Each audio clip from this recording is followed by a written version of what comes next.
A very special good evening to all of you।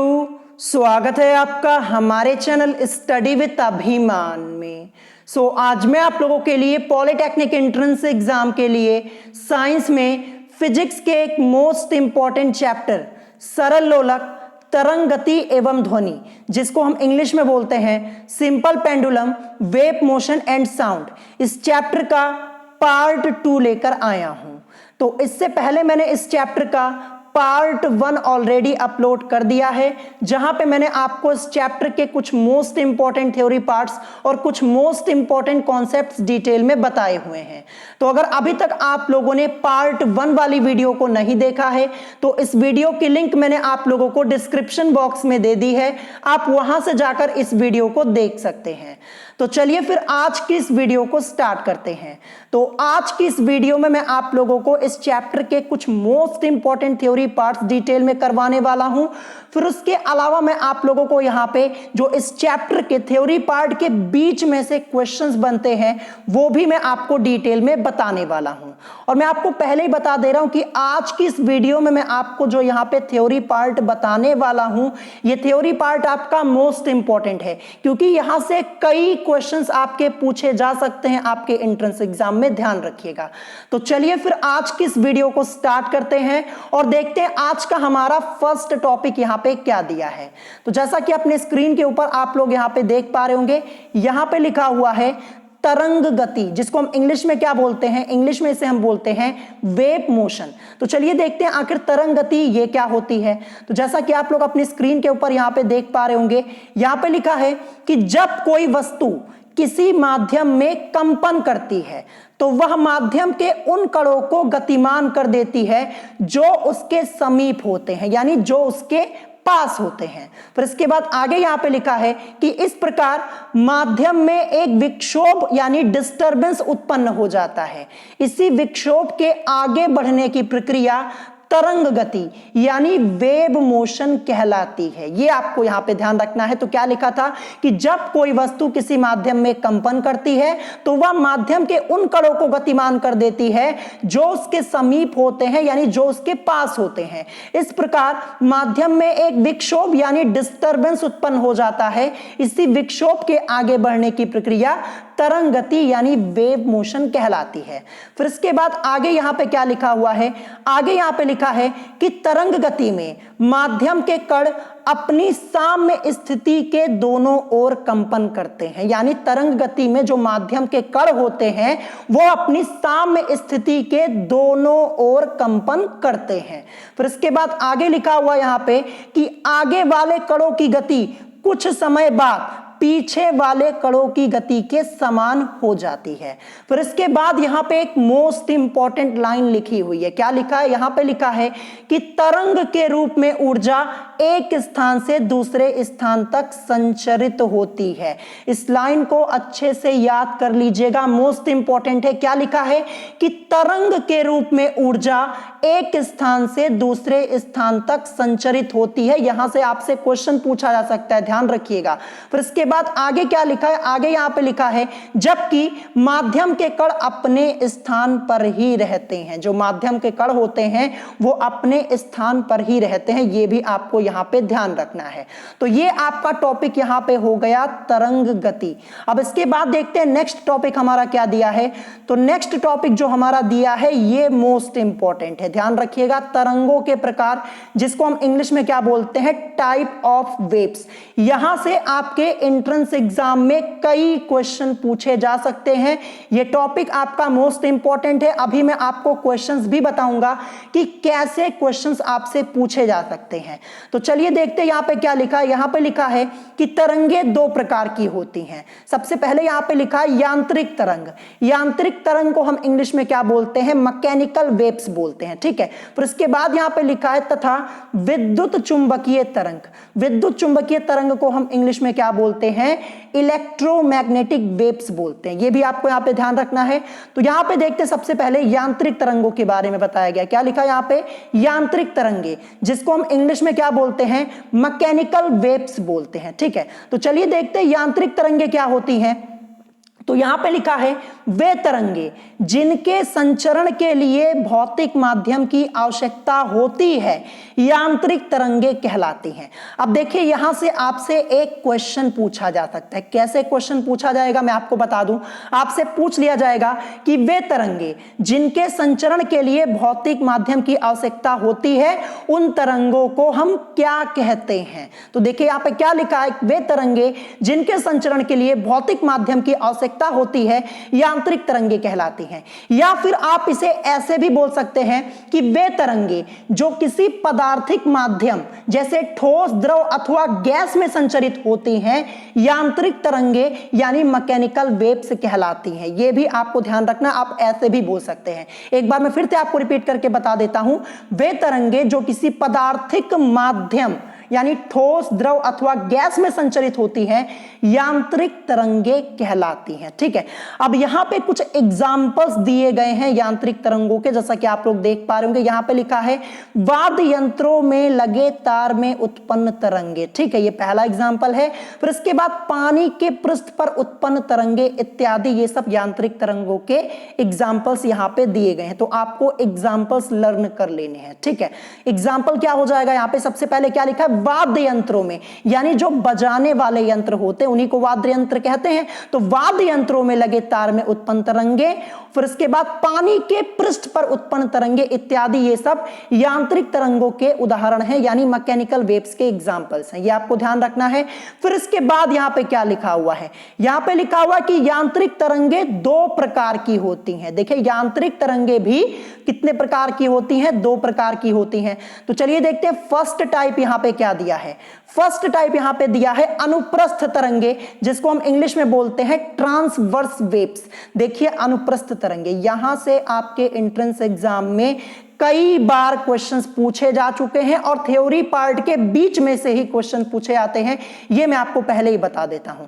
तो देखते हैं यहां पे अनुप्रस्थ तरंगे यानी ट्रांसवर्स वेव्स ये होती क्या है। तो देखिए यहां पे लिखा है कि वे तरंगे जिनमें माध्यम के कण तरंग के चलने की दिशा के लंबवत कंपन करते हैं अनुप्रस्थ तरंगे कहलाती हैं, ट्रांसवर्स वेव्स कहलाती हैं।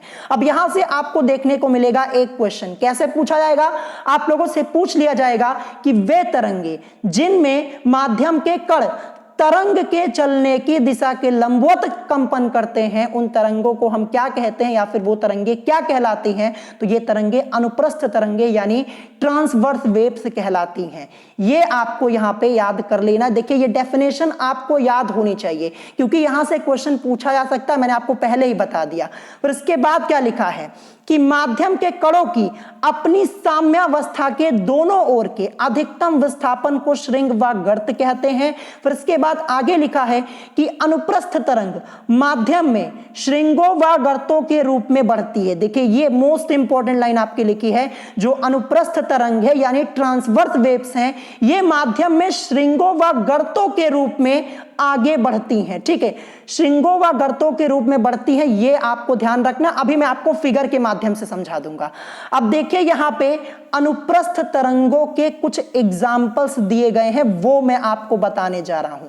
और इस एग्जाम्पल्स को, जो एग्जाम्पल्स मैं आपको बताने जा रहा हूं, इनको लिख लीजिएगा और याद जरूर कर लीजिएगा क्योंकि यहां से आपको क्वेश्चन जरूर मिलेगा। देखिए यहां पे एग्जाम्पल के तौर पे सबसे पहले क्या दिया है कि जल में पत्थर फेंकने से जल के तल पर उत्पन्न तरंगे। ये किसका एग्जाम्पल है, ये अनुप्रस्थ तरंगों का एग्जाम्पल है, अनुप्रस्थ तरंग का उदाहरण यहां पे दिया गया है। तो क्या लिखा है कि जल में पत्थर फेंकने से जल के तल पर उत्पन्न तरंगे। तो आपसे क्वेश्चन कैसे पूछा जाएगा, देखिए मैं क्वेश्चन आपको बता रहा हूं, अपनी कॉपी में लिख लीजिएगा। अगर आप कॉपी लेकर बैठे हैं तो कॉपी में लिख लीजिएगा, नहीं तो सुन लीजिए, बाद में लिख जरूर लीजिएगा। ठीक है, आपसे क्वेश्चन क्या पूछा जाएगा, आपसे क्वेश्चन पूछ लिया जाएगा कि जल में पत्थर फेंकने से जल के तल पर कौन सी तरंगे उत्पन्न होती हैं। तो आपका आंसर क्या होगा, अनुप्रस्थ तरंगे यानी ट्रांसवर्स वेव्स। ध्यान रखिएगा ये क्वेश्चन आपसे पूछा जा सकता है। और इसके अलावा एक और एग्जाम्पल आपका होता है, मैं आपको बता दे रहा हूं, यहां पे लिखा नहीं हुआ है। देखिए सितार के तार में उत्पन्न, ठीक है, सितार के तार में उत्पन्न कंपनों में अनुप्रस्थ तरंगे पैदा होती हैं। ध्यान रखिएगा, किसके? सितार के तार में। मैं यहां पे लिख दे रहा हूं, सितार के तार में। ठीक है, इसको नोट कर लीजिएगा। सितार के तार में उत्पन्न कंपनों में अनुप्रस्थ तरंगे पैदा होती हैं। यह भी एक एग्जाम्पल है, इसको नोट कर लीजिएगा, आपसे पूछा जा सकता है। ठीक है, फिर इसके बाद यहां पे लिखा है कि इन तरंगों के उठे हुए भाग को श्रृंग तथा दबे हुए भाग को गर्त कहते हैं। ठीक है, यह आपको ध्यान रखना है। जो ये अनुप्रस्थ तरंगे होती हैं, इन तरंगों के उठे हुए भाग को श्रृंग तथा दबे हुए भाग को गर्त कहते हैं। यह आपको ध्यान रखना है। ठीक है, और मैं आपको यहां पे कुछ मोस्ट इंपॉर्टेंट पॉइंट बताने जा रहा हूं, इसको भी नोट कर लीजिएगा। ठीक है, तो बहुत ही ध्यान से सुनिएगा। देखिए, अनुप्रस्थ तरंगे ठोसों और द्रवों के तल पर उत्पन्न हो सकती हैं, उनके भीतर नहीं। यह आपको ध्यान रखना है, नोट पॉइंट है, लिख लीजिएगा। क्या बताया मैंने आपको? मैंने आपको बताया कि अनुप्रस्थ तरंगे ठोसों और द्रवों के तल पर उत्पन्न हो सकती हैं, उनके भीतर नहीं, यानी उनके भीतर नहीं उत्पन्न हो सकती हैं। यह आपको ध्यान रखना है। और ये तरंगे गैसों में उत्पन्न नहीं हो सकती। जो अनुप्रस्थ तरंगे हैं, ये गैसों में उत्पन्न ही नहीं हो सकती, ये आपको ध्यान रखना है। और मैंने आपको क्या बताया कि अनुप्रस्थ तरंगे ठोसों और द्रवों के तल पर उत्पन्न हो सकती हैं, लेकिन उनके भीतर नहीं उत्पन्न हो सकती, यह आपको ध्यान रखना है। और ये तरंगे गैसों में उत्पन्न ही नहीं हो सकती, ये भी आपको ध्यान रखना है। तो ये भी मैंने आपको बता दिया है, इसको नोट कर लीजिएगा। यहां से आपको क्वेश्चन देखने को जरूर मिलेगा, इसीलिए मैं थ्योरी पार्ट आपको यहां पे इतने डिटेल में बता रहा हूं। अच्छे से पढ़ जरूर लीजिएगा, क्योंकि यहां से आपको क्वेश्चन जरूर देखने को मिलेंगे। ठीक है, तो यहां पे देखिए, आपको फिगर दिख रहा होगा, फिगर आपको अपनी स्क्रीन के ऊपर दिख रहा होगा। यहां पे लिखा है कि अनुप्रस्थ तरंगों में श्रृंग तथा गर्त, जैसा कि आप लोग देख पा रहे होंगे। ठीक है, तो देखिए यहां पे ये अनुप्रस्थ तरंगे हैं, ये देखिए अनुप्रस्थ तरंगे हैं, जैसा कि आप लोग यहां पे देख पा रहे होंगे। तो देखिए, अभी ऊपर मैंने आपको क्या बताया था कि अनुप्रस्थ तरंगों के उठे हुए भाग को श्रृंग, ठीक है, तथा दबे हुए भाग को गर्त कहते हैं। ये मैंने आपको बताया हुआ था ना।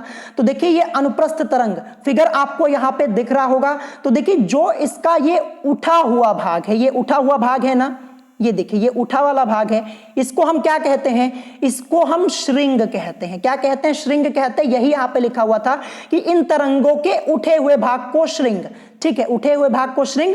और जो दबा हुआ भाग इसका होता है, ये नीचे वाला, ये क्या है? ये वाला जो भाग है, ये दबा हुआ भाग है। ठीक है, तो दबे हुए भाग को हम क्या कहते हैं? दबे हुए भाग को गर्त कहते हैं। तो देखिए यहां पे गर्त लिखा हुआ है ना, जैसा कि आप लोग देख पा रहे होंगे।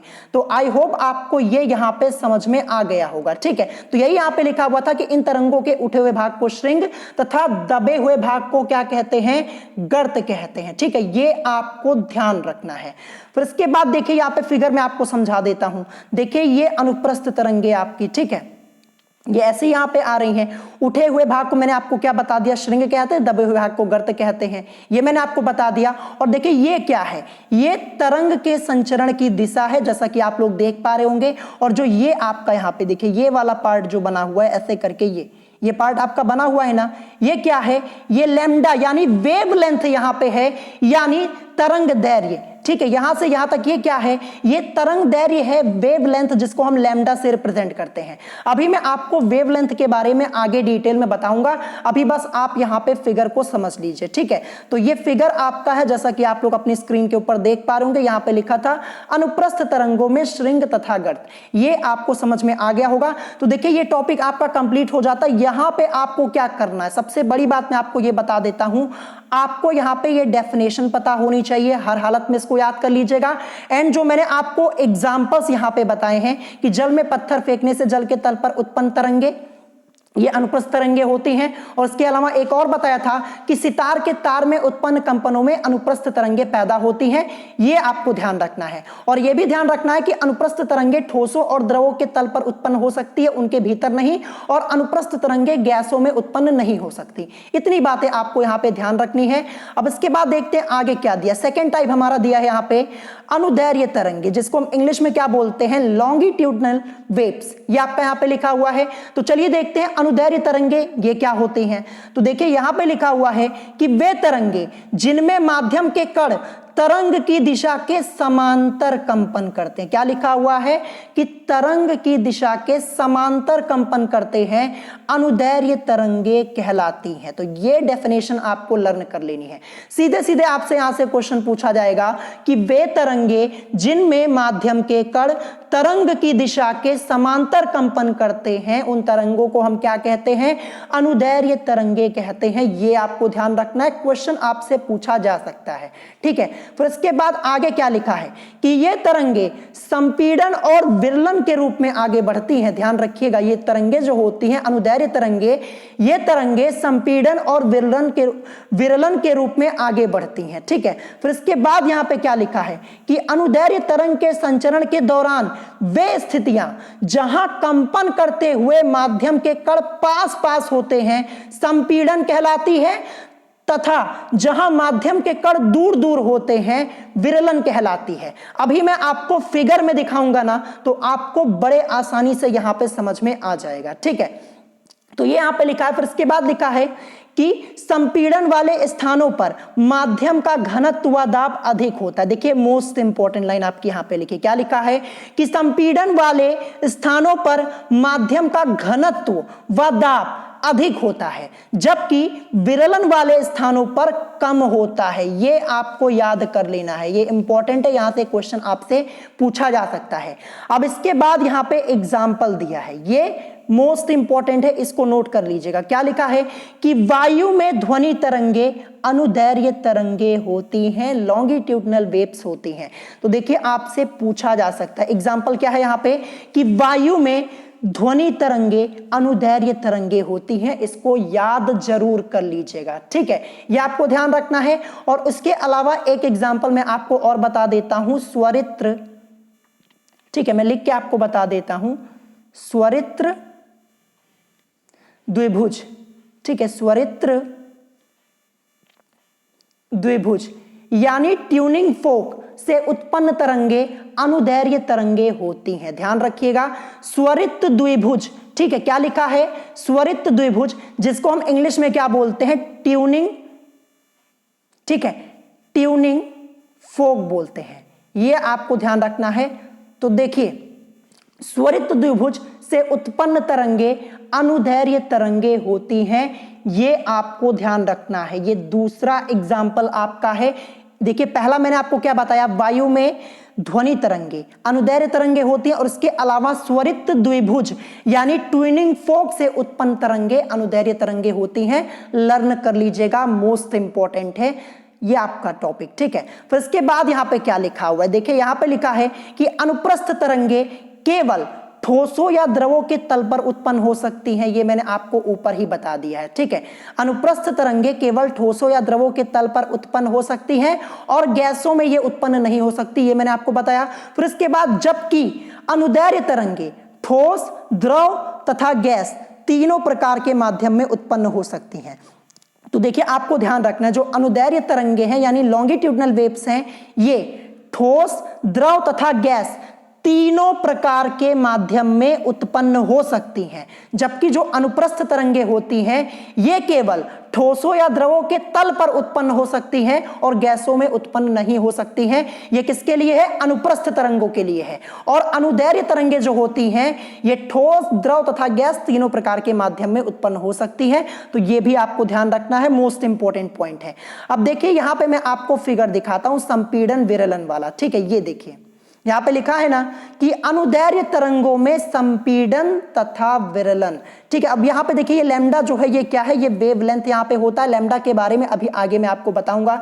तो ऊपर भी मैंने आपको जो डिटेल में बताया हुआ था, देखिए ये संपीड़न और विरलन यहां पे दिया हुआ है। ठीक है, मैंने अभी आपको क्या बताया था कि वे स्थितियां जहां कंपन करते हुए माध्यम के कण पास पास होते हैं संपीड़न कहलाती है। तो देखिए कंपन करते हुए जो माध्यम के कण यहां पे देखिए ये वाला, ये पास पास है ना, तो ये संपीड़न हो जाएगा, जैसा कि आप लोग देख पा रहे होंगे। और उसके बाद मैंने आपको बताया था कि जहां माध्यम के कण दूर दूर होते हैं वो स्थिति क्या होती है, विरलन कहलाती है। तो देखिए जहां माध्यम के कण दूर दूर हैं, ये क्या है, देखिए ये विरलन है ना, माध्यम के कण यहां पे दूर दूर हैं, और जहां माध्यम के कण पास पास है, देखिए वो क्या है, वो संपीड़न है। तो यही ऊपर आपका लिखा हुआ था, ठीक है, जो कि मैंने आपको पहले ही डिटेल में बताया है। तो ये आपका यहां पे फिगर हो जाएगा। तो देखिए यहां पे अनुप्रस्थ और अनुदैर्घ्य तरंगों में आपको क्या ध्यान रखना है, एग्जाम्पल प्लस आपको डेफिनेशन, ये दोनों चीजें आपको पता होनी चाहिए। और ये भी आपको पता होनी चाहिए, ये भी आपको पता होना चाहिए कि कौन सी तरंगे, देखिए जैसे अनुप्रस्थ तरंग है, ये कहां पर उत्पन्न की जा सकती है, अनुदैर्घ्य तरंगे कहां पर उत्पन्न की जा सकती है, ये मैंने आपको बता दिया है। आपका काम पढ़ना है, इसका रिवीजन जरूर कर लीजिएगा, ठीक है। अब इसके बाद देखते हैं हमारा नेक्स्ट टॉपिक यहां पे क्या दिया हुआ है। तो नेक्स्ट टॉपिक आप लोगों को यहां पे अपनी स्क्रीन के ऊपर दिख रहा होगा। यहां पे लिखा है कि तरंगों से संबंधित महत्वपूर्ण बिंदु यानी important points related to the waves. तो चलिए देखते हैं सबसे पहले यहां पे क्या दिया हुआ है। सबसे पहले यहां पे आवृत्ति यानी फ्रीक्वेंसी दी हुई है। देखिए आवृत्ति को हम n से रिप्रेजेंट करते हैं, ये आपको ध्यान रखना है, ये तो मैंने आपको पहले ही बताया हुआ है। तो देखिए यहां पे क्या लिखा है कि 1 सेकंड में हुए कंपनों की संख्या आवृत्ति यानी n कहलाती है, ठीक है। क्या लिखा है कि 1 सेकंड में हुए कंपनों की संख्या आवृत्ति यानी फ्रीक्वेंसी n कहलाती है। अब देखिए यहां से एक क्वेश्चन आपसे पूछा जाएगा कि आवृत्ति का मात्रक क्या होता है। ये मैंने आपको पहले दिन ही बताया था, क्या होता है, हर्ट्ज होता है। क्या होता है, हर्ट्ज होता है, जिसको हम शॉर्ट में HZ लिखते हैं। ये भी आपको ध्यान रखना है, क्या होता है, हर्ट्ज होता है। ये आपको ध्यान रखना है, मात्रक आपसे पूछा जा सकता है।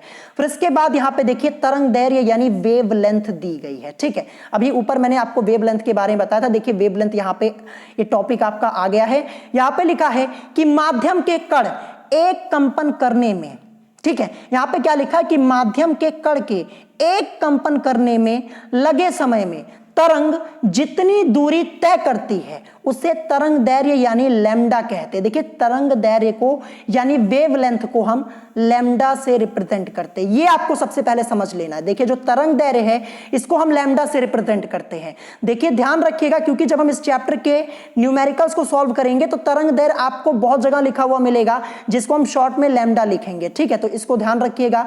तो क्या लिखा है यहाँ पे कि माध्यम के कण के एक कंपन करने में लगे समय में तरंग जितनी दूरी तय करती है उसे तरंग दैर्घ्य यानी वेवलेंथ यानी लैम्डा कहते हैं। फिर इसके बाद क्या लिखा है कि दो निकटतम संपीड़नों तथा विरलनों के बीच की दूरी तरंग दैर्घ्य लैम्डा के बराबर होती है। मोस्ट इंपॉर्टेंट पॉइंट लिखा है कि दो निकटतम संपीड़नों तथा विरलनों के बीच की दूरी तरंग दैर्घ्य यानी लैम्डा के बराबर होती है, ये आपको ध्यान रखना है, ठीक है। तो ये आपका तरंग दैर्घ्य हो गया। देखिए तरंग दैर्घ्य में आपको ये ध्यान रखना कि इसको हम लैम्डा से रिप्रेजेंट करते हैं। सबसे बड़ी बात आपकी यही होगी, क्योंकि हम न्यूमेरिकल्स में इसका यूज करने वाले हैं, ध्यान रखिएगा। अब इसके बाद देखते हैं नेक्स्ट टॉपिक क्या दिया है, तरंग चाल, जिसको हम इंग्लिश में बोलते हैं वेव स्पीड। तो चलिए देखते हैं तरंग चाल यानी वेव स्पीड ये क्या होती है। तो यहां पे लिखा है कि तरंग द्वारा 1 सेकंड में चली गई दूरी तरंग चाल v कहलाती है, इसको हम v से रिप्रेजेंट करते हैं। अब यहां से आपसे एक क्वेश्चन पूछा जा सकता है, क्वेश्चन मैं बता रहा हूं, लिख लीजिएगा। आपसे पूछा जाएगा कि तरंग द्वारा 1 सेकंड में चली गई दूरी को हम क्या कहते हैं, या फिर ये दूरी क्या कहलाती है। तो आपका आंसर होगा तरंग चाल यानी वेव स्पीड। देखिए मैं आपको थ्योरी पार्ट इसीलिए डिटेल में बता रहा हूं क्योंकि यहां से आपको क्वेश्चन जरूर देखने को मिलेंगे। कुछ स्टूडेंट्स क्या करते हैं, वो थ्योरी पार्ट को डिटेल में पढ़ते नहीं है, ठीक है। मैं जब देखता हूं, खुद ही यहाँ पे पढ़ा रहा हूं, कुछ स्टूडेंट्स क्या करते हैं, जब मैं थ्योरी पार्ट पढ़ाता हूं तो वो आपस में क्या करने लगते हैं, बात करने लगते हैं, उनका पढ़ाई पे ध्यान नहीं होता है। तो ऐसा बिल्कुल मत कीजिए। अगर ऐसा करेंगे तो आपका ही नुकसान होगा। देखिए जब जिस दिन आप एंट्रेंस एग्जाम देने जाएंगे वहां पे क्वेश्चन आएगा ना, तब आपको पता चलेगा, तब आपको थोड़ा पछतावा होगा कि काश हमने उस समय पढ़ लिया होता। तो ऐसा काम बिल्कुल मत कीजिए। जब तक क्लास चल रही है आपकी, आप यहां पे अच्छे से पढ़ाई कीजिए, आपस में बात मत कीजिए। देखिए अगर अच्छे से पढ़ेंगे, देखिए एक बार जैसे मैं आपको यहां पे टॉपिक पढ़ा रहा हूं, आप चाहे तो एक बार में यहीं पे ही पढ़ सकते हैं, आपको दोबारा रिवीजन करने की जरूरत नहीं पड़ेगी। लेकिन आप लोग ध्यान नहीं देते, यही गलती करते करते हैं। तो जितनी चीजें पढ़ा रहा हूं अच्छे से पढ़ लीजिएगा। देखिए जितने टॉपिक इस चैप्टर में मैं आपको पढ़ा रहा हूं, अगर इतना ही आप अच्छे से पढ़ लेंगे तो आपको क्वेश्चंस जरूर मिलेंगे, इससे बाहर आपके क्वेश्चंस नहीं आएंगे, ध्यान रखिएगा, ठीक है। तो यहाँ पे तरंग चाल के बारे में मैंने आपको बता दिया। अब इसके बाद देखते हैं, यहाँ पे एक मोस्ट इंपॉर्टेंट टॉपिक दिया है, तरंग चाल, आवृत्ति तथा तरंग दैर्घ्य में संबंध, जिसको हम इंग्लिश में बोलते हैं relation between wave speed, frequency and wavelength. तो चलिए देखते हैं यहाँ पे क्या लिखा है कि तरंग चाल बराबर आवृत्ति गुणे तरंग दैर्घ्य होता है। तो देखिए सबसे पहले ये फॉर्मूला आपको लर्न कर लेना है, ठीक है, आपसे पूछा जा सकता है तरंग चाल बराबर आवृत्ति गुणे तरंग दैर्घ्य होता है, ये आपको ध्यान रखना है। देखिए अभी ऊपर ही मैंने आपको बताया कि तरंग चाल को हम v से रिप्रेजेंट करते हैं, तो तरंग चाल इसकी जगह मैं v लिख सकता हूं इज इक्वल टू आवृत्ति, आवृत्ति को हम स्मॉल n से रिप्रेजेंट करते हैं, मैंने आपको कई बार बताया, इसीलिए बताता हूं ताकि आप समझ पाए आसानी से। फिर गुणे में आपका यहां पे मल्टीप्लाई का साइन है। फिर तरंग दैर्घ्य, तरंग दैर्घ्य को हम लैम्डा से रिप्रेजेंट करते हैं, तो लैम्डा मैं यहां पे लिख देता हूं, यानी v इज इक्वल टू आपका क्या होता है n इंटू लैम्डा, या फिर इसको हम लिख सकते हैं v is equal to n lambda, ठीक है। ये फॉर्मूला आप लोगों ने जरूर पढ़ा होगा, ठीक है। तो v is equal to n lambda होता है, ये फॉर्मूला आपको अच्छे से लर्न कर लेना है। क्यों लर्न कर लेना है? क्योंकि न्यूमेरिकल्स में हम इसका यूज करेंगे। मैंने आपको पहले ही बता दिया इस चैप्टर में आपके 60 प्लस क्वेश्चन दिए हैं, और कभी कभी क्या होता है इस चैप्टर से आपके एंट्रेंस एग्जाम में 3 से 4 क्वेश्चन पूछ लिए जाते हैं, ध्यान रखिएगा। 2020 के एंट्रेंस एग्जाम में इस चैप्टर से करीब 2 क्वेश्चन आपके आए हुए थे, तो इस चैप्टर को हल्के में मत लीजिएगा, नहीं तो आपको बहुत ही प्रॉब्लम होगी, ठीक है, इंपॉर्टेंट है, ध्यान रखिएगा। अब यहां पे देखिए v is equal to n lambda है। अब इसको हम चाहे तो क्या कर सकते हैं, देखिए v यहां पे क्या है, तरंग चाल है। देखिए n इज इक्वल टू, मैंने आपको एक फॉर्मूला बताया है, पहले ही मैंने आपको फॉर्मूला बताया हुआ। देखिए n इज इक्वल टू आपका 1/t हो जाएगा, यानी 1 में आवर्तकाल, ये जो कैपिटल T है, कैपिटल T, आवर्तकाल को हम कैपिटल T से रिप्रेजेंट करते हैं, ये आपको ध्यान रखना है, ठीक है। तो देखिए यहां पे लिखा है कि v is equal to n lambda, या फिर जहां n इज इक्वल टू का है क्या है, जहां पे n इज इक्वल टू आपका है 1/t, यानी 1 में जो t आपका है ये क्या है, ये आवर्तकाल है, यानी n यहां पे फ्रीक्वेंसी है, t यहां पे आवर्तकाल है, यानी n is equal to 1/t, यानी 1 आवर्तकाल, ये आपको ध्यान रखना है। देखिए ये जो रिलेशन आपका दिया है ना, ये मोस्ट इंपॉर्टेंट है, ध्यान रखिएगा। थ्योरी पार्ट मैं आपको इसलिए पढ़ा रहा हूं क्योंकि जब मैं आपको न्यूमेरिकल सॉल्व कराऊंगा ना, तो वहां पे आपको समझने में आसानी होगी। अगर डायरेक्ट क्वेश्चन में करवा देता इस चैप्टर के तो आपको समझ में नहीं आता, ध्यान रखिएगा।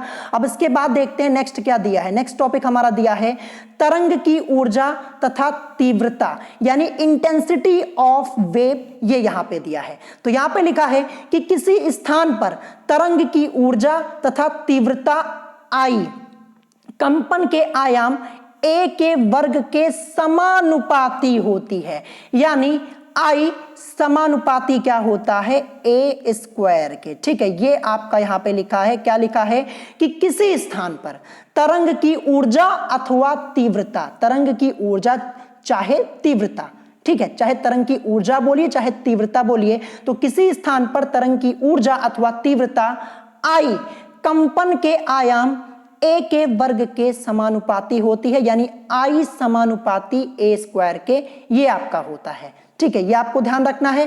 फिर इसके बाद देखते हैं यहाँ पे क्या दिया है। तो नेक्स्ट टॉपिक आपका यहाँ पे दिया, जैसा कि आप लोग देख पा रहे होंगे, विद्युत चुंबकीय तरंगे, जिनको हम इंग्लिश में बोलते हैं इलेक्ट्रोमैग्नेटिक वेव्स। देखिए ये टॉपिक आपका इंपॉर्टेंट है, यहां से आपसे एक क्वेश्चन पूछा जा सकता है। अभी मैं आपको बताऊंगा कि कौन सा क्वेश्चन आपसे पूछा जा सकता है।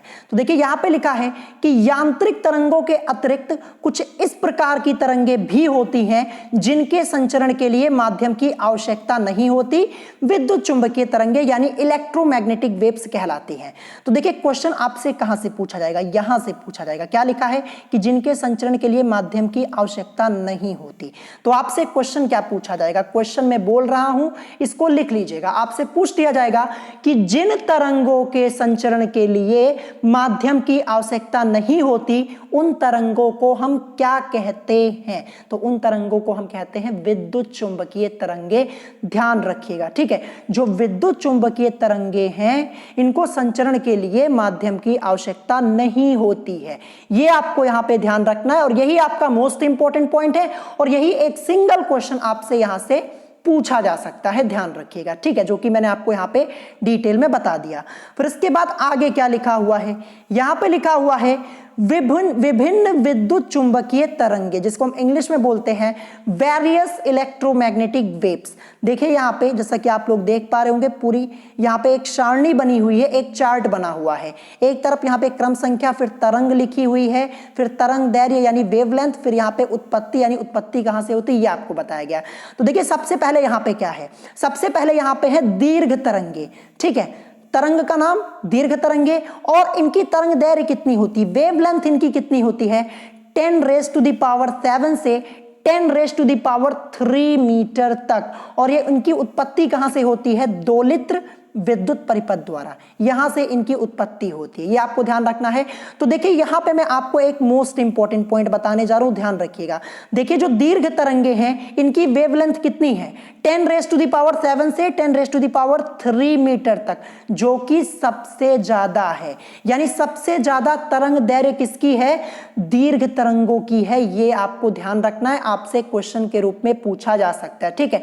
जो दीर्घ तरंगे हैं इनकी तरंग दैर्घ्य यहां पे सबसे ज्यादा है, ये आपको ध्यान रखना है। और जो सबसे नीचे यहां पे आएगी, देखिए सबसे नीचे आपकी यहां पे है गामा तरंगे, जिनकी वेवलेंथ कितनी है 10⁻⁻10 से 10⁻⁻14 मीटर तक। और कहां से ये उत्पन्न होती हैं, परमाणुओं के नाभिकों का विघटन होने पर, ठीक है। तो देखिए जो गामा तरंगे हैं इनकी वेवलेंथ यानी इनकी तरंग दैर्घ्य जो है वो सबसे कम है, जैसा कि आप लोग देख पा रहे होंगे 10⁻⁻10 से 10⁻⁻14 मीटर तक। तो अगर सबसे कम पूछा जाएगा तरंग दैर्घ्य वेवलेंथ तो किसकी होगी, गामा तरंगों की, ठीक है। और अगर ज्यादा पूछा जाएगा तो दीर्घ तरंगे जो आपकी हैं इनकी वेवलेंथ सबसे ज्यादा है, ध्यान रखिएगा। अब यहां पे मैं आपको एक रिलेशन बताने जा रहा हूं। देखिए अभी तक मैंने आपको वेवलेंथ के बारे में बताया, तरंग दैर्घ्य के बारे में बताया। अगर आपसे आवृत्ति पूछ ली जाए तब आप क्या करेंगे, ठीक है। अगर आपसे आवृत्ति पूछ ली जाए कि आवृत्ति किन तरंगों की सबसे ज्यादा होती तब आप क्या बोलेंगे। देखिए यहां पे जो दीर्घ तरंगे थी इनकी तरंग दैर्घ्य जो थी, तरंग दैर्घ्य इनकी सबसे ज्यादा है, यानी वेवलेंथ इनकी सबसे ज्यादा है। तो देखिए वेवलेंथ इनकी सबसे ज्यादा है, लेकिन जो आवृत्ति इनकी होगी दीर्घ तरंगों की, जो आवृत्ति होगी वो सबसे कम होगी, ध्यान रखिएगा, ठीक है। मैं आपको रिलेशन बता देता हूं। देखिए तरंग दैर्घ्य बढ़ेगी तो आवृत्ति घटेगी, आपको ध्यान रखना है। अगर तरंग दैर्घ्य बढ़ेगी तो आवृत्ति जो होगी वो घटेगी, और अगर आवृत्ति बढ़ेगी तो तरंग दैर्घ्य घटेगी, ध्यान रखिएगा। तो देखिए जो दीर्घ तरंगे हैं इनकी तरंग दैर्घ्य सबसे ज्यादा है, इसीलिए जो इनकी फ्रीक्वेंसी है, जो आवृत्ति है वो सबसे कम हो जाएगी, ठीक है। और यहां पे नीचे जो मैंने आपको बताया गामा तरंगे, इनकी जो वेवलेंथ है वो सबसे कम है। देखिए वेवलेंथ कम है इनकी, तो जो इनकी फ्रीक्वेंसी होगी, आवृत्ति होगी, वो सबसे ज्यादा होगी, ध्यान रखिएगा। जो गामा तरंगे हैं इनकी आवृत्ति सबसे ज्यादा होगी क्योंकि इनकी वेवलेंथ सबसे कम है। क्या बताया मैंने आपको, तरंग दैर्घ्य बढ़ेगी तो आवृत्ति घटेगी, तथा आवृत्ति बढ़ेगी तो तरंग दैर्घ्य घटेगी, बस इतना आपको ध्यान रखना है। और इसके अलावा कई तरंगे आपकी यहां पे दी गई हैं। दूसरी आपकी दी है रेडियो तरंगे, इनकी वेवलेंथ कितनी है, तरंग दैर्घ्य कितनी है 10⁻⁵ से 10⁻⁻1 मीटर तक। कहां से मिलती है, दोलित्र द्वारा, यहां पे लिखा हुआ जैसा कि आप लोग देख पा रहे होंगे। फिर इसके बाद यहां पे लिखा है माइक्रो तरंगे, इनकी तरंग दैर्घ्य कितनी होती है, वेवलेंथ 1 से 10⁻⁴ मीटर तक। कहां से मिलती है, निर्वाचित नलिका में दोलित्र द्वारा, यह आपका लिखा हुआ है। फिर इसके बाद आपसे यहां पे लिखा हुआ है कि ऊष्मीय तरंगे, ठीक है। ऊष्मीय तरंगे इनकी तरंग दैर्घ्य कितनी होती है 10⁻³ से 7.8 इंटू 10⁻⁻7 मीटर तक। कहां से मिलती है, गर्म वस्तुओं द्वारा इनकी उत्पत्ति होती है। फिर इसके बाद यहां पे दृश्य तरंगे, देखिए दृश्य तरंगे ये इंपॉर्टेंट है, आपसे पूछा जा सकता है, इसकी वेवलेंथ आपसे पूछी जा सकती है। ध्यान रखिएगा क्या लिखा है कि 7.8 इंटू 10⁻⁻7 से 3.9 इंटू 10⁻⁻7 मीटर तक। ठीक है, कहां से मिलती है, कहां से उत्पत्ति होती है? ताप दीप्त वस्तुओं द्वारा इनकी उत्पत्ति होती है। फिर इसके बाद यहाँ पे पराबैंगनी किरणें, ये भी इंपॉर्टेंट है। यहाँ पे देखिए वेवलेंथ इनकी कितनी है, 3.9 इंटू 10⁻7 से 10⁻⁻9 मीटर तक। कहां से मिलती है, उत्पत्ति कहां से इनकी होती है? सूर्य तथा आयनित गैसों द्वारा। ये आपसे पूछा जा सकता है, पराबैंगनी वाला ये इंपॉर्टेंट है। ठीक है, फिर इसके बाद एक्स तरंगे, इनकी वेवलेंथ 10⁻⁻8 से 10⁻⁻12 मीटर तक होती है। कहां से मिलती है? तीव्रगामी इलेक्ट्रॉनों के भारी लक्ष्य पर टकराने पर। ठीक है, ये यहां से मिलती है। और गामा तरंगों के बारे में मैंने आपको बता ही दिया है। और जो मैंने आपको वेवलेंथ वाला कॉन्सेप्ट बताया है और फ्रीक्वेंसी वाला बताया है, उसको अच्छे से पढ़ लीजिएगा। देखिए, तरंग दैर्घ्य बढ़ेगी तो आवृत्ति घटेगी, तथा आवृत्ति बढ़ेगी तो तरंग दैर्घ्य घटेगी। ये आपको ध्यान रखना है। देखिए, वेवलेंथ यानी तरंग दैर्घ्य सबसे ज्यादा किसकी थी? दीर्घ तरंगों की थी। तो इसलिए इनकी जो फ्रीक्वेंसी होगी, आवृत्ति जो होगी, आवृत्ति इनकी सबसे कम हो जाएगी। आवृत्ति इनकी सबसे कम हो जाएगी। ठीक है, और जो तरंग दैर्घ्य है ये सबसे ज्यादा होगी दीर्घ तरंगों की। ये आपको ध्यान रखना है। फिर आप इसी हिसाब से सभी डिसाइड कर सकते हैं। जो दूसरी आपकी लिखी रेडियो तरंगे, माइक्रो तरंगे, तो इसको अच्छे से पढ़ लीजिएगा, इंपॉर्टेंट है, ध्यान रखिएगा। इसीलिए मैंने आपको इतना डिटेल में बता दिया है। अब चलिए इसके बाद देखते हैं नेक्स्ट टॉपिक हमारा क्या दिया है। नेक्स्ट टॉपिक आपको अपनी स्क्रीन के ऊपर दिख रहा होगा। तो फिर से यहाँ पे यांत्रिक तरंगों के बारे में बताया गया, मैकेनिकल वेव्स के बारे में, जो कि अभी मैंने आपको ऊपर ही बता दिया। क्या लिखा है कि वे तरंगे जो किसी पदार्थिक माध्यम यानी ठोस, द्रव अथवा गैस में संचरित होती हैं, यांत्रिक तरंगे कहलाती हैं। ये तो मैंने अभी आपको ऊपर ही बताया था। और ये भी मैंने आपको बताया था कि वे तरंगे जिनके संचरण के लिए भौतिक माध्यम की आवश्यकता होती है, यांत्रिक तरंगे कहलाती है। आप ऐसे भी बोल सकते हैं कि वे तरंगे जिनके संचरण के लिए भौतिक माध्यम की आवश्यकता होती है, यांत्रिक तरंगे कहलाती हैं। देखिए, भौतिक माध्यम क्या? ठोस, द्रव अथवा गैस, यही तो आपका यहाँ पे लिखा हुआ है। फिर इसके बाद यांत्रिक तरंगे अनुप्रस्थ तथा अनुदैर्घ्य दो प्रकार की हो सकती हैं, ये भी मैंने आपको पहले बता दिया। अब इसके बाद जो आपका टॉपिक दिया है ध्वनि तरंगे, जो कि मोस्ट इंपॉर्टेंट है। यहां से कई क्वेश्चन आपके मिल जाएंगे आपको अपने एंट्रेंस एग्जाम में। देखते हैं ध्वनि तरंगे। तो देखिए क्या लिखा है कि ध्वनि तरंगे यांत्रिक तरंगे ही हैं, क्योंकि ये किसी माध्यम में ही संचरित होती हैं। ध्वनि तरंगों को आवृत्तियों के आधार पर यानी फ्रीक्वेंसी के बेसिस पर निम्न श्रेणियों में वर्गीकृत किया गया है। सबसे पहले क्या लिखा है? श्रव्य तरंगे यानी ऑडिबल वेव्स, ये आपका लिखा हुआ है। तो चलिए देखते हैं श्रव्य तरंगे ये क्या होती हैं। यहां पे लिखा है इन तरंगों को सुना जा सकता है, नाम में ही लिखा हुआ है, यहां पे श्रव्य लिखा हुआ है। श्रव्य मतलब सुनना होता है। तो देखिए क्या लिखा है कि इन तरंगों को सुना जा सकता है। इन तरंगों की फ्रीक्वेंसी यानी आवृत्ति 20 से 20,000 हर्ट्ज तक होती है। तो देखिए यहां पे आपको लर्न क्या करना है, जो श्रव्य तरंगे हैं ना, इनकी जो फ्रीक्वेंसी है ये आपको याद करना है। सीधे सीधे आपसे फ्रीक्वेंसी पूछ ली जाएगी कि श्रव्य तरंगों की आवृत्ति कितनी होती है। तो इन तरंगों की आवृत्ति 20 से 20,000 हर्ट्ज तक होती है। बड़े आसानी से याद हो जाएगा, 20 से 20,000 हर्ट्ज तक होती है, याद कर लीजिएगा। ठीक है, फिर इसके बाद नेक्स्ट यहां पे क्या दिया है? अपश्रव्य तरंगे, जिसको हम इंग्लिश में बोलते हैं इंफ्रासोनिक वेव्स। तो ये क्या होती हैं? देखिए, इन तरंगों को स्पष्ट नहीं सुना जा सकता। जो अपश्रव्य तरंगे हैं इनको स्पष्ट नहीं सुना जा सकता। इन तरंगों की आवृत्ति 20 हर्ट्ज से कम होती है। सीधे सीधे आपसे क्वेश्चन पूछा जाएगा। क्वेश्चन क्या पूछा जाएगा कि अपश्रव्य तरंगों की आवृत्ति होती है 20 हर्ट्ज से ज्यादा, 20 हर्ट्ज से कम होती है, या फिर 20 हर्ट्ज होती है। और फिर एक ऑप्शन आपका दे दिया जाएगा इनमें से कोई नहीं। तो क्या होती है? 20 हर्ट्ज से कम होती है। ऐसे ही क्वेश्चन आपसे पूछा जाता है। आप लोग क्या करते हैं? थ्योरी को अच्छे से पढ़ते नहीं हैं, और जब पेपर देने जाते हैं तो वहां पे क्वेश्चन देखते हैं तो परेशान हो जाते हैं। फिर सोचते हैं कि क्या पढ़ा था, पढ़ा हुआ तो हमें मिला ही नहीं। जब थ्योरी पार्ट को अच्छे से पढ़ेंगे नहीं, स्टडी नहीं करेंगे तो कहां से मिल जाएगा? ध्यान रखिएगा, मैं आपको यहाँ पे सभी चीजें डिटेल में बता दे रहा हूं। अगर आप पढ़ेंगे तो आपका ही फायदा है, अगर नहीं पढ़ेंगे तो इसमें आपका ही नुकसान है। ध्यान रखिएगा, तो पढ़ लीजिएगा, इसीलिए इतना डिटेल में बता रहा हूं। फिर इसके बाद देखते हैं नेक्स्ट यहां पे क्या दिया है। पराश्रव्य तरंगे यानी अल्ट्रासोनिक वेव्स, इनको हम इंग्लिश में बोलते हैं। तो क्या लिखा है कि इन तरंगों को स्पष्ट नहीं सुना जा सकता है, इन तरंगों की आवृत्ति 20,000 हर्ट्ज से अधिक होती है।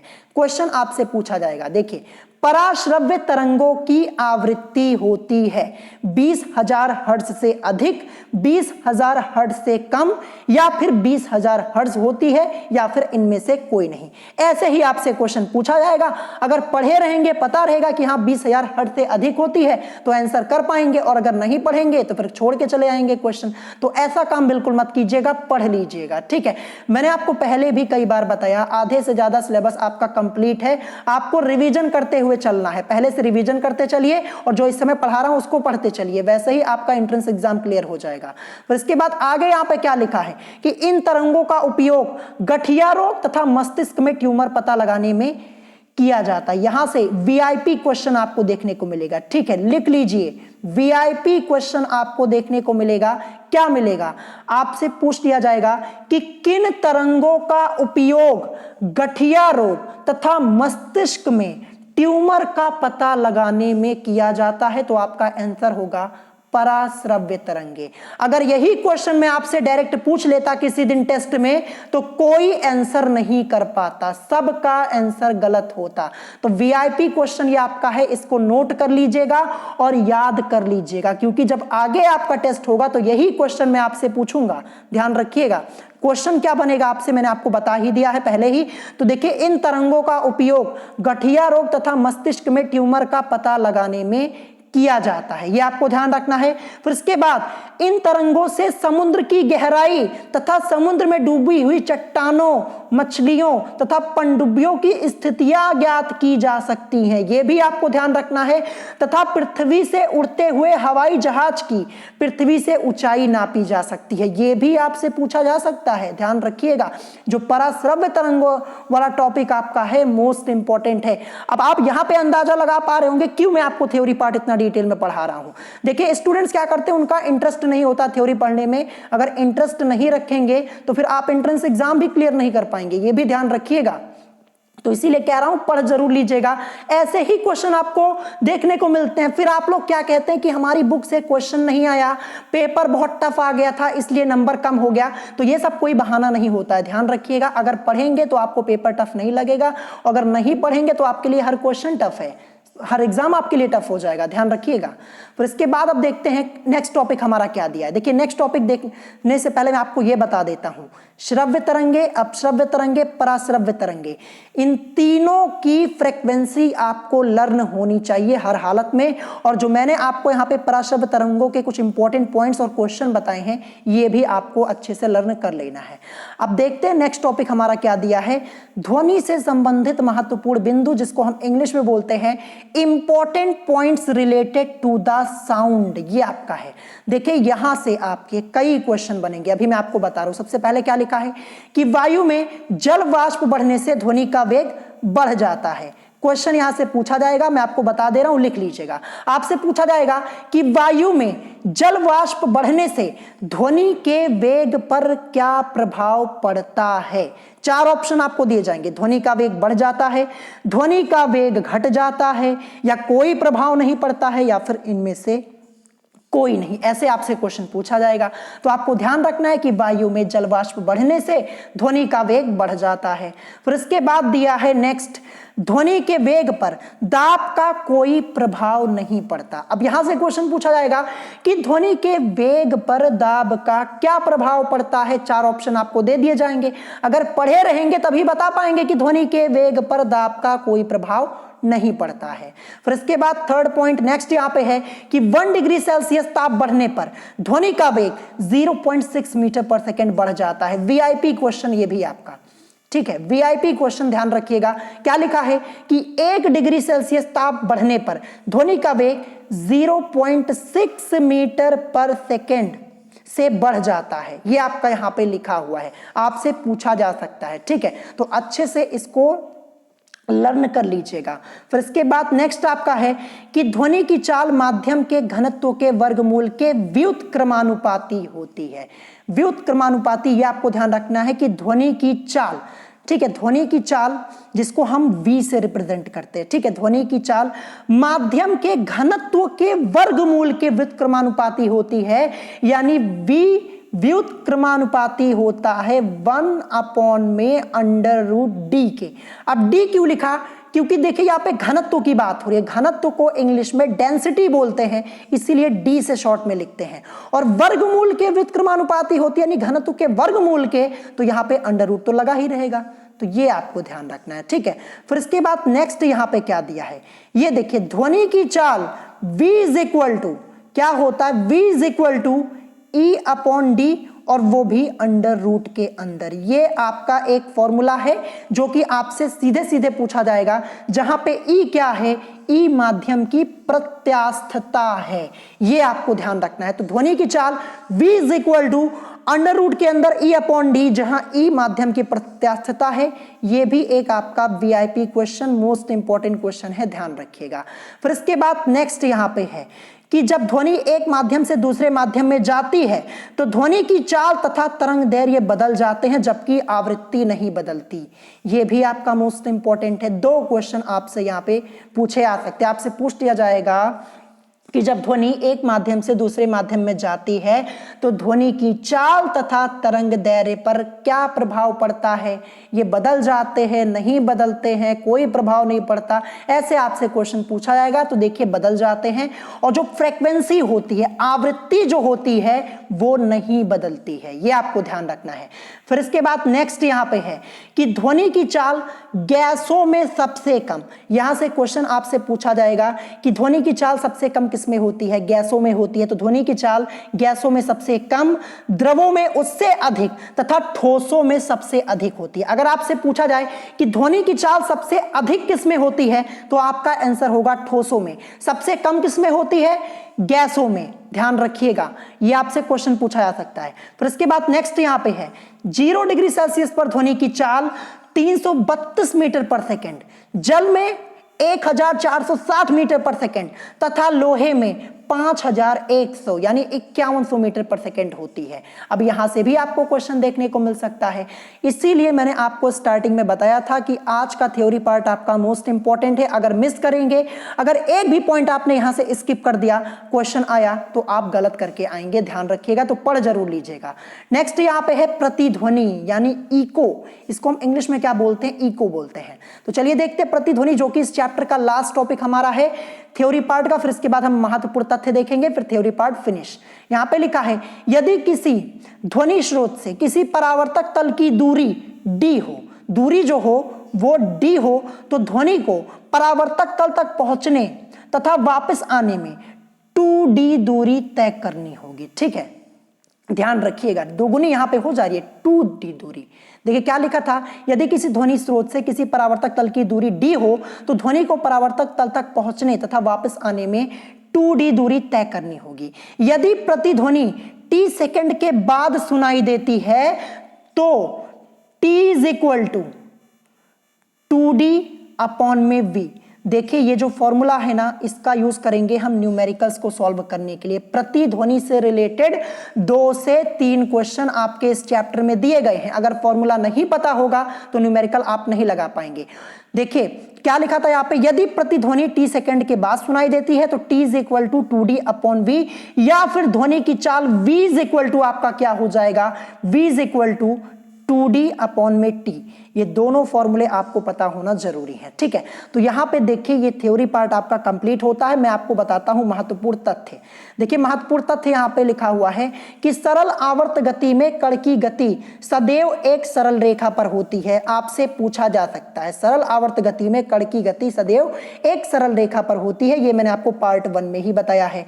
फिर इसके बाद लिखा है कि स्मृति में रखें, मतलब याद रखें कि सरल आवर्त गति में त्वरण a इज इक्वल टू -ω²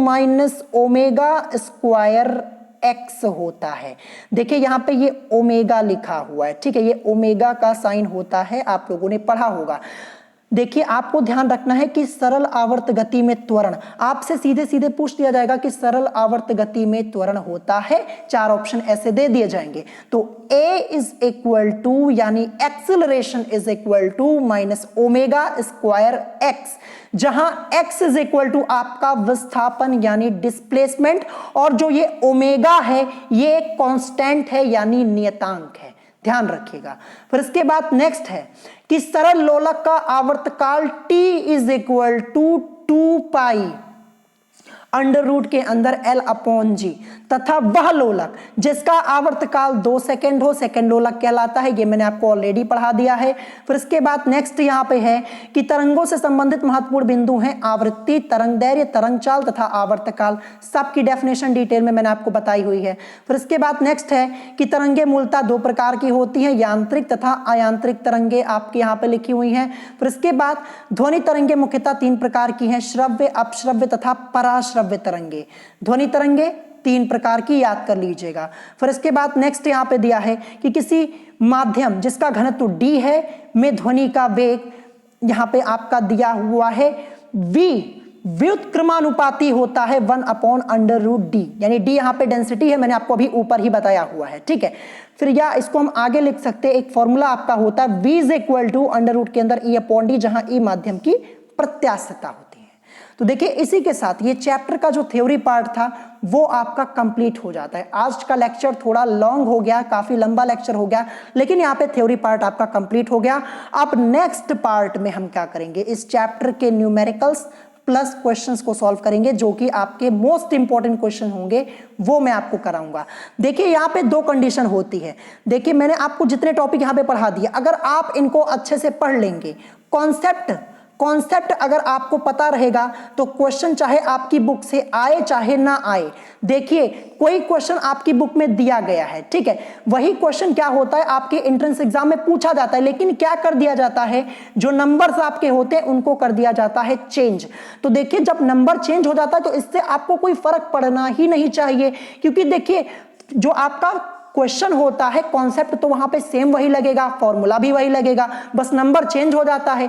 देखिए जो स्टूडेंट क्वेश्चन को रट लेता है, जो कुछ स्टूडेंट्स क्या करते हैं, न्यूमेरिकल्स के आंसर्स को याद कर लेते हैं, यहां तक कर लेते हैं, तो ऐसा बिल्कुल मत कीजिएगा। अगर न्यूमेरिकल्स के क्वेश्चन को याद करेंगे तो आप प्रॉब्लम में पड़ेंगे, क्योंकि देखिए न्यूमेरिकल्स जो आपके आते हैं मैक्सिमम टाइम ऐसा ही होता है कि जो नंबर्स होते हैं उनको बदल दिए जाते हैं, फिर आप परेशान हो जाते हैं। तो इसीलिए कॉन्सेप्ट पे फोकस कीजिए, ठीक है, कॉन्सेप्ट पे फोकस कीजिए, तभी आप आसानी से क्वेश्चन को सॉल्व कर पाएंगे, ध्यान रखिएगा, ठीक है।